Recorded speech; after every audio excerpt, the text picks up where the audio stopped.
We're back here on Sports Time. Take a look at those delicious chocolate-covered cannolis. Take a bite. It's the Cannoli Bowl between Paramus Catholic and Indian Hills. We picked things up in the first quarter. Somebody give Blake Katowski a big cannoli. He goes 20 yards for the score for PC, and it's an early 7-0 lead for Paramus Catholic.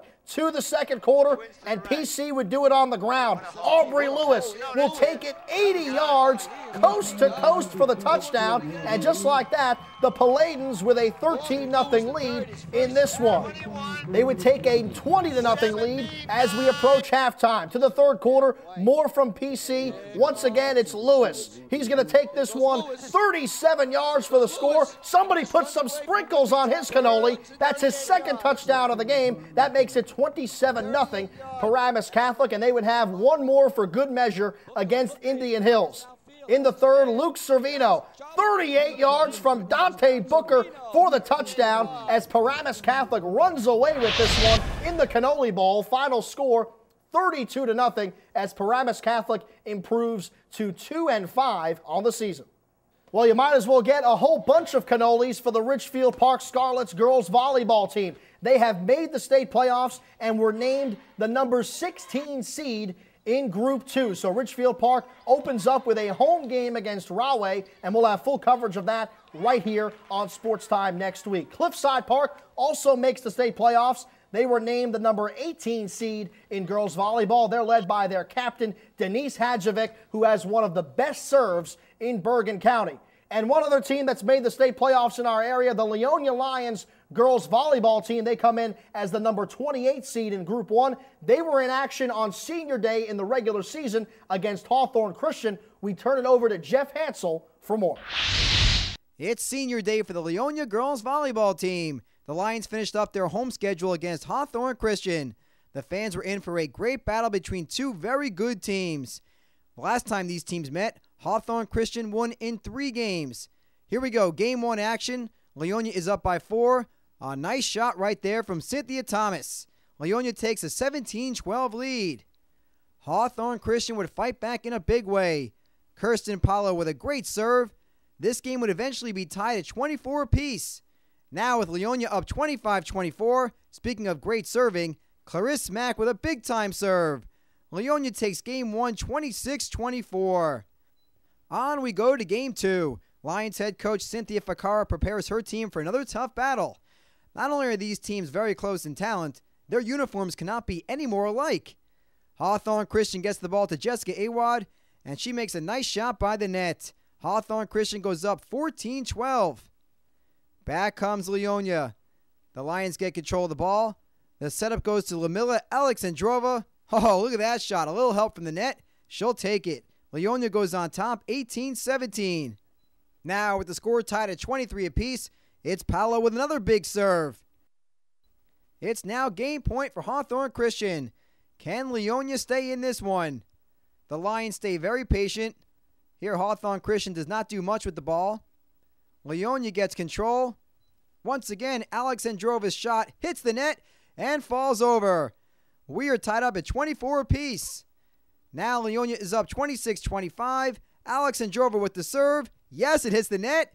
And once again, it works in Leonia's favor. What a finish. The Lions win 27-25 to take the 2-game sweep.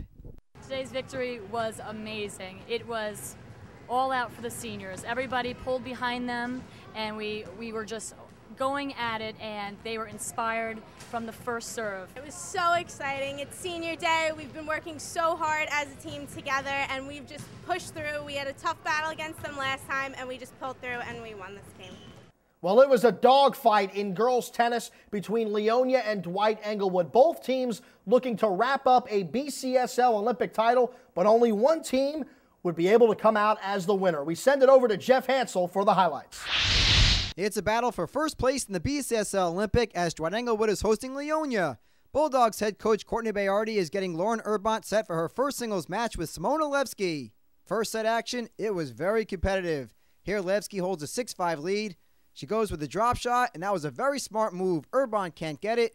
Levski takes the opening set 7-5. On to the second set, and Urbont fights back in a big-time way. Her ground strokes really started to improve. How about that backhand winner down the line? Urbont wins the second set 6-2. On to the third set. Leonia head coach Tim Cullen tells Levski to just calm down and play your game. The third set was amazing. Here Urbont is putting the pressure on. Some big-time forehands. She gets the short ball from Levski. The cross-court forehand, and Levski cannot get that one back. This third set would certainly be a seesaw battle as darkness really started to kick in. Here Levski holds a 4-3 lead. She hits a nice cross-court backhand. Urbont gives the short ball. You don't want to do that against Levski. A huge forehand winner. Unfortunately, this match would not finish because of darkness.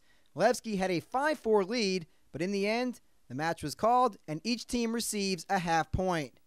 Meanwhile, earlier in the day, we pick it up with second singles action. There's Dwight-Englewood's Jennifer Stone. She was matched up with Mia Okado. Stone took the first set 6-4, and she played extremely well in the second set. How about this forehand winner? Stone takes the match 6-4, 6-2. Now we slide over to third singles. There's Leonia's Mayumi Tateshi serving against Lexi Byron. Now Byron usually plays doubles, but on this day she played singles and took full advantage of it. Byron wins this match 6-3, 6-3. Now we check out second doubles. There's the Bulldogs tandem of Nicole Fromer and Alexa Colas. They were matched up against Annie Cannoli and Juan Sato. The Bulldogs were really in control of this match. That's a nice volley from Fromer as she and Colas win 6-2, 6-1. The Bulldogs would go on to get the 4.5 to half victory.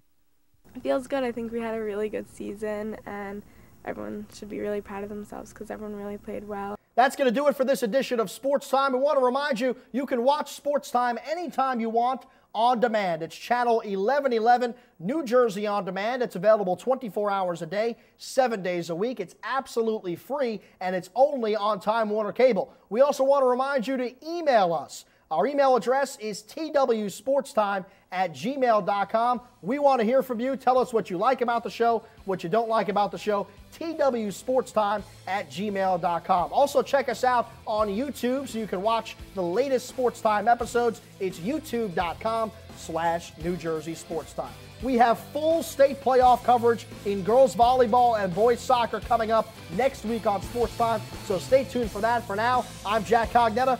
We'll see you next week. Thanks so much for joining us.